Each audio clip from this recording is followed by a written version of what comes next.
আমি আজকে air ফ্রায়ারে chicken বানিয়েছিলাম। এটা খুবই টেস্টি হয় খেতে। তো ফার্স্টে আমি চিকেনটাকে ধুয়ে নিয়েছি। দেন আমি এখানে ম্যারিনেটের জন্য নিয়েছি দই, আদা রসুন পেস্ট, হলুদ, জিরের গুঁড়ো, ধনের গুঁড়ো, কাশ্মীরি রেড চিলি পাউডার, নুন, vinegar, soya sauce, chilli sauce. Then এটাকে ভালো করে আমি মিক্স করেছি, একটু ব্ল্যাক পেপার দিয়েছিলাম। দেন এটাকে ভালো করে মিক্স করেছি। দেন ভালো করে মিক্স করার পর এটাকে ম্যারিনেট হতে দিয়েছি আমি 1 আওয়ার মতন। দেন আফটার 1 আওয়ার এটাকে এয়ার ফ্রায়ারে দিতে হবে।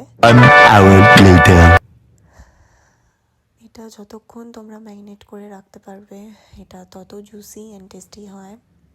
এটার মধ্যে একটু লেমন জুস দিতে পারলে আরও ভালো হয়। তো আমি এখানে এয়ার ফ্রায়ারের মধ্যে দিয়ে দিয়েছি চিকেনগুলোকে।